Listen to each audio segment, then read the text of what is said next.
Olá, pessoal. Me chamo Caroline Souza e hoje nós chegamos à nossa terceira aula. Nós vamos falar um pouco hoje sobre a teoria de Jean Piaget. A teoria do desenvolvimento, né, ela vai explorar mais ainda a proposta de Piaget.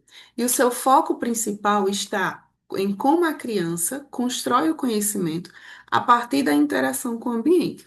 Nós vamos entender como essa construção acontece em etapas e o que isso significa para o processo educativo. Jean Piaget ele tinha uma visão construtivista. A criança constrói ativamente o seu conhecimento. O desenvolvimento cognitivo ele ocorre por estágios. Existe a interação entre a maturação biológica e as experiências. E tem também um conhecimento que vai ser o resultado dessa equilibração. Então, para Piaget, parte da visão construtivista, ou seja, ele acredita que o conhecimento não é algo pronto, que simplesmente é transmitido para a criança, mas sim é algo que constrói ativamente. Então, essa construção ela depende tanto da maturação biológica quanto das experiências vividas, ou seja, o desenvolvimento ele acontece por meio da constante organização dos pensamentos da criança em busca desse equilíbrio. E aí nós vamos agora para os estágios, né? O estágio sensório-motor, ele acontece de 0 a 2 anos. O conhecimento é por meio dos sentidos e das ações motoras. Existe a descoberta da permanência do objeto, do desenvolvimento da imitação e da intenção, e o início da representação mental como um final do estágio, né? É aqui no primeiro estágio que o bebê aprende por meio da ação e da exploração com o corpo.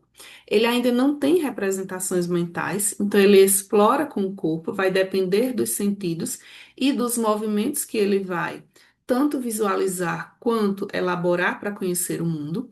É um marco importante desse estágio, né, que é quando a criança entende que os objetos eles continuam existindo mesmo quando ele não está vendo, e essa permanência do objeto é que representa um avanço significativo durante esse estágio. O estágio pré-operatório, ele acontece de 2 a 7 anos. É um pensamento simbólico com o uso da linguagem. Existe aí o egocentrismo, que vai ser a dificuldade de ver o ponto de vista do outro, de se colocar no lugar do outro. O pensamento centrado em um único aspecto por vez. O desenvolvimento do faz de conta e também da imaginação. É nesse estágio em que a linguagem e a imaginação vão ganhar força, né? Então, a criança ela começa a apresentar o mundo com palavras e com imagens, mas ainda tem dificuldade de entender outros pontos de vista, que é o que Piaget chama do egocentrismo. O seu pensamento é centrado e intuitivo, e o faz de conta passa a ser uma ferramenta importante para esse desenvolvimento cognitivo. Estágio das operações concretas. Vai acontecer de 7 a 11 anos. Tem um pensamento mais lógico e organizado, mas com apoio em objetos concretos. Tem a compreensão de conservação, reversibilidade e classificação. Existe aí um menor egocentrismo e uma maior socialização. E também a realização de operações mentais com base na realidade observável. E é aqui que a gente vê que o pensamento da criança ele se torna mais lógico, mas ainda depende de situações concretas, ou seja, daquilo que de fato ele vê, ele sabe, ele entende. Ela já compreende conceitos como a conservação da quantidade, a reversibilidade, conseguindo organizar e classificar algumas informações. O egocentrismo diminui e há um avanço significativo nas relações sociais, porque é aí que a criança passa a considerar diferentes perspectivas e também as regras. Estágio das operações formais. Acontece a partir dos 12 anos. Existe aí a capacidade de pensar abstratamente e formular hipóteses. Tem um pensamento hipotético e dedutivo. Também existe um planejamento, raciocínio lógico e resolução de problemas complexos. e o desenvolvimento do pensamento científico. Então, a partir da adolescência, a gente já compreende que o pensamento mais abstrato ele se desenvolve. Isso significa que o jovem pode refletir sobre as ideias que estão presentes nesse momento, né? Fazer hipóteses, deduzir possibilidades, planejar soluções para alguns problemas.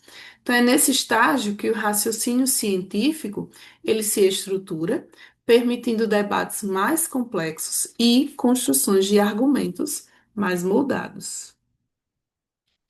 E quais são as implicações para a prática pedagógica? O professor, ele deve considerar o estágio cognitivo do aluno. Estímulos devem ser adequados à capacidade de compreensão. O ensino deve favorecer o conflito cognitivo e o raciocínio autônomo, e aprender significa reorganizar esquemas mentais com bases na experiência. Então, entender que os estágios propostos por Piaget é essencial para a atuação pedagógica, que o professor precisa ajustar a sua abordagem ao nível de desenvolvimento dos alunos, que precisa estimular o raciocínio com desafios compatíveis com a sua capacidade de compreensão e, assim, ajudar a promover o avanço cognitivo. E, assim como já dito, mais do que repassar conteúdos, né? Nós, educadores, devemos criar situações que provoquem reflexões e adaptações dos esquemas mentais para a evolução desses alunos. Então, como conclusão, a teoria de Piaget explica como a criança constrói o conhecimento em estágios progressivos. E nessa aula nós aprendemos que o desenvolvimento cognitivo passa por quatro estágios, com características específicas.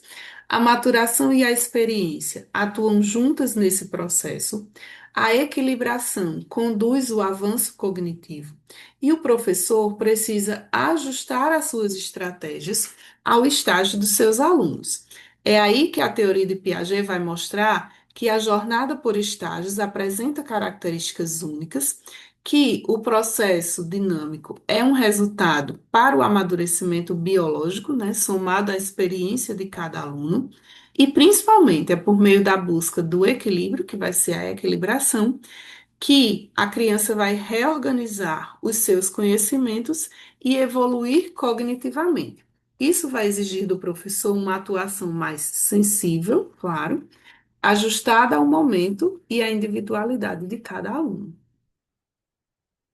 Encerramos mais uma aula e espero que a compreensão dos estágios e das implicações dessa teoria possa transformar a sua prática numa prática mais consistente e mais eficaz. Continue refletindo sobre como criar experiências significativas.